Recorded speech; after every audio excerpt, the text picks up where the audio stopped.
Bom dia! Fim de semana e o passeio de muita gente é ir ao cinema. Pois hoje o Meu Paraná também visita a 7ª Arte. Vamos falar dos filmes produzidos aqui no nosso estado.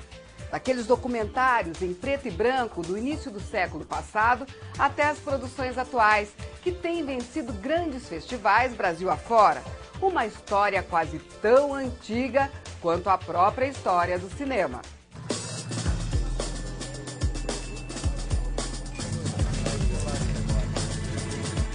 Noites de maio já costumam ser frias em Curitiba.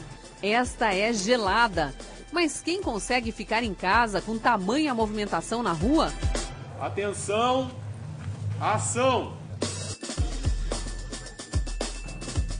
O caminhão de equipamentos na esquina, o imenso telão fazendo as vezes de rebatedor de luz e o vai e vem de atores, técnicos, assistentes e diretores não deixam ninguém pregar os olhos. Os moradores da Avenida dos Pássaros, em Pinhais, na região de Curitiba, são os primeiros espectadores da mais nova produção do cinema paranaense. O filme Circular, que está sendo rodado agora, só deve ficar pronto no fim do ano. Ok, obrigado. O orçamento do filme é R$1 milhão. O filme tem uma produção e uma estrutura muito grande, porque a história é grande, tem muitas locações, muitos atores e tal. Mas o orçamento é considerado baixo no país ainda, mas para os nossos parâmetros, que até o ano passado fazíamos filmes com o nosso próprio dinheiro, e era pouco, é bastante. A equipe é jovem, são 5 diretores, estão entre os primeiros a se formar numa faculdade de cinema no Paraná. Ao rodar o filme, não estão apenas garantindo entretenimento futuro, estão escrevendo o mais recente capítulo de uma história que começou 103 anos atrás. O ano era 1907. Numa filmagem que já se perdeu, mas que seguia o estilo desta, o comerciante e fotógrafo curitibano Aníbal Requião registrou as primeiras imagens em movimento no Paraná. Estava inaugurada uma era. Bom, o cinema no Paraná, ele como exibição, ele começa logo depois das primeiras exibições de cinema no mundo. Quando os irmãos Lumière apresentam sua invenção em 1895 na França, em 1996 para 97 a gente já tem sessões de cinema em Curitiba. Segundo a pesquisadora, Aníbal Requião rodou mais de 300 filmes curtos. Mas a película usada na época era de nitrato de celulose, material menos resistente que o acetato, adotado décadas depois e usado até hoje. Quase todas as filmagens se perderam. Há apenas 4 preservadas. Poucas, porém preciosas. São documentos raros de uma Curitiba ainda sem prédios e dos meios de transporte, dos costumes da época. Este filme de 1910 mostra a agitação no centro da cidade durante o carnaval. A população bem vestida à espera do desfile. Homens de chapéu, mulheres usando as sacadas como camarotes. E meninos de calças curtas mais interessados na lente curiosa virada para eles. Não fossem essas imagens e as que foram captadas por outros 2 curitibanos no início do século passado, dependeríamos apenas de fotos para saber como viveram nossos avós e bisavós.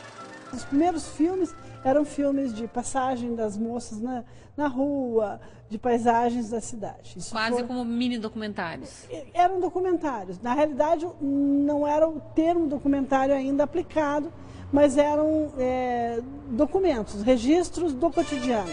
Naquele início de século XX, cenas do cotidiano incluíam desfiles militares e treinamentos de soldados nos arredores da cidade.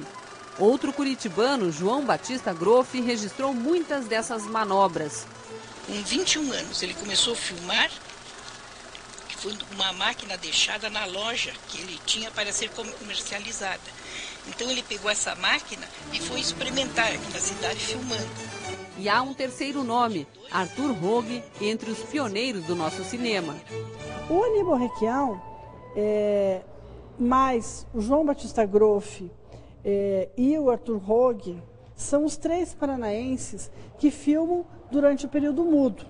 João Batista Groff tinha também uma noção muito forte de cultura nacional. De tudo que filmou, esta sequência é a mais importante. Pátria Redimida é o único registro filmado da Revolução de 1930. Numa época em que a televisão ainda não existia, o paranaense garantiu à posteridade imagens do movimento militar que levou Getúlio Vargas à presidência da República.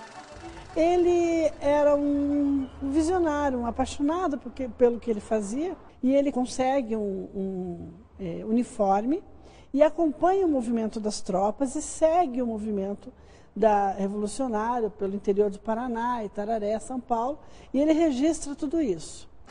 Pátria Redimida acaba sendo um divisor de águas no cinema.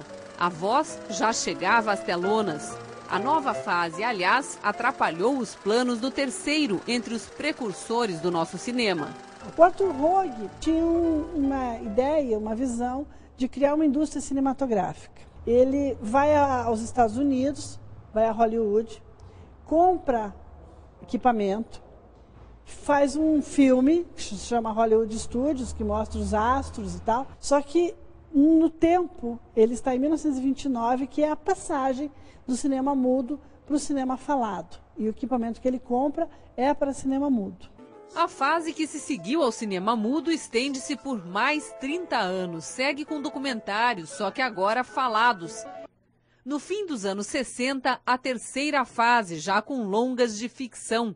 Armando Ribeiro Pinto, Sérgio Bianchi e Silvio Bach, atuante até hoje, comandam as maiores produções.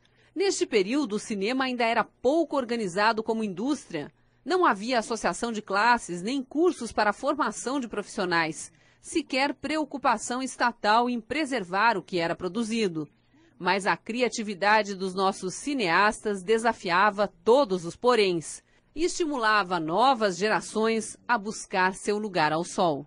É interessante que esses pioneiros, eles pensavam no tema do seu filme, eles filmavam, eles eram cinegrafista e, consequentemente, o diretor do filme, eles revelavam a película e, em geral, eles exibiam a película. Tanto o João Batista Groff quanto o Aníbal Requião, eles foram donos de salas de cinema. A seguir, filmes feitos no Paraná alcançam o grande público.